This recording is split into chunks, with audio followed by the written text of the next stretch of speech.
Hi! Today we're going to read a story called The Tale of Peter Rabbit by Beatrix Potter. Once upon a time, there were 4 little rabbits, and their names were Flopsy, Mopsy, Cottontail, and Peter. They lived with their mother in a sandbank underneath the root of a very big fir tree.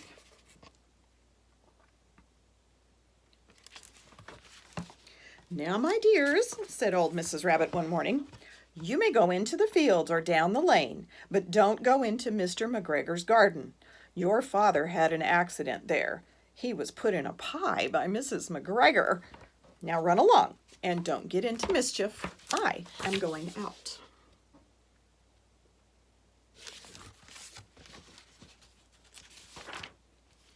Then old Mrs. Rabbit took a basket and her umbrella and went through the wood to the baker's. She bought a loaf of brown bread and 5 currant buns.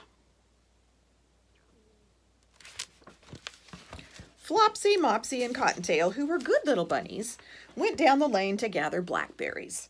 But Peter, who was very naughty, ran straight away to Mr. McGregor's garden and squeezed under the gate.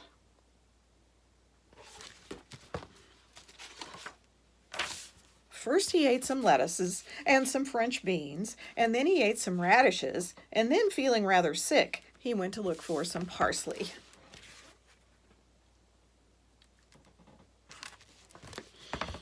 But round the end of a cucumber frame, whom should he meet but Mr. McGregor? Mr. McGregor was on his hands and knees, planting out young cabbages, but he jumped up and ran after Peter, waving a rake and calling, "Stop, thief!"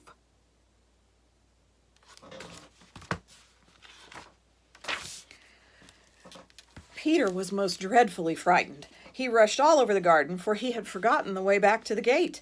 He lost one of his shoes among the cabbages and the other shoe among the potatoes.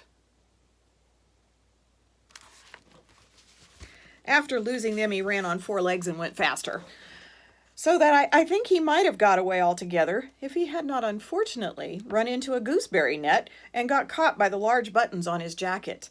It was a blue jacket with brass buttons, quite new.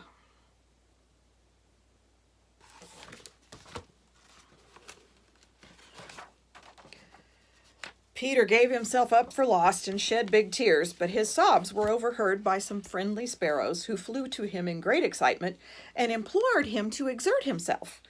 Mr. McGregor came up with a sieve, which he intended to pop upon the top of Peter, but Peter wiggled out just in time, leaving his jacket behind.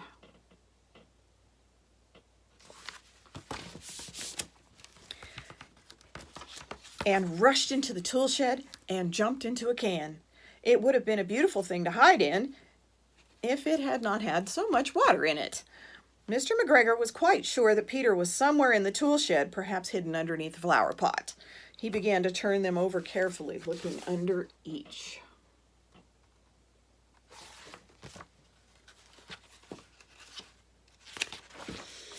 Presently, Peter sneezed. "Kerchoo!" Mr. McGregor was after him in no time and tried to put his foot upon Peter, who jumped out of a window, upsetting the plants.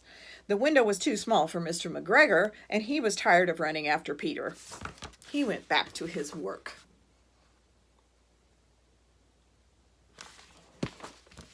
Peter sat down to rest. He was out of breath and trembling with fright, and he had not the least idea which way to go. Also, he was very damp with sitting in that can. After a time, he began to wander about, going lippity-lippity, not very fast, and looking all around.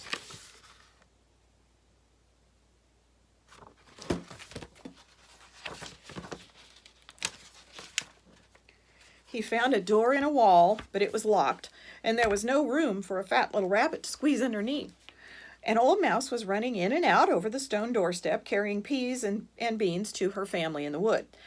Peter asked her the way to the gate, but she had such a large pea in her mouth that she could not answer.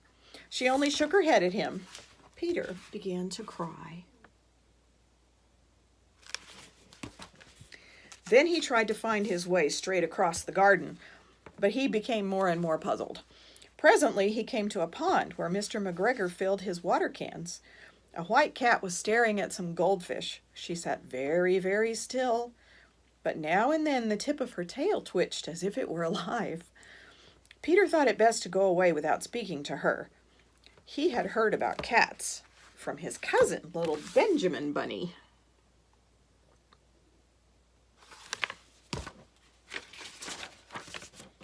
He went back towards the tool shed, but suddenly, quite close to him, he heard the noise of a hoe. Scritch, scratch, scratch, scritch. Peter scuttered underneath the bushes. But presently, as nothing happened, he came out and climbed up on a wheelbarrow and peeped over. The first thing he saw was Mr. McGregor hoeing onions. His back was turned towards Peter, and beyond him was the gate. Peter got down very quietly off the wheelbarrow and started running as fast as he could go along a straight walk behind some black currant bushes. Mr. McGregor caught sight of him at the corner, but Peter did not care. He slipped underneath the gate and was safe at last in the wood outside the garden.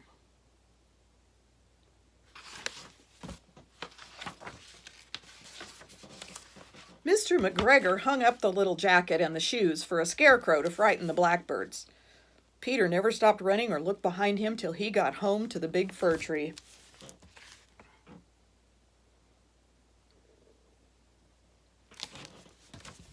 He was so tired that he flopped down upon the nice soft sand on the floor of the rabbit hole and shut his eyes. His mother was busy cooking. She wondered what he had done with his clothes. It was the second little jacket and pair of shoes that Peter had lost in a fortnight. I am sorry to say that Peter was not very well during the evening.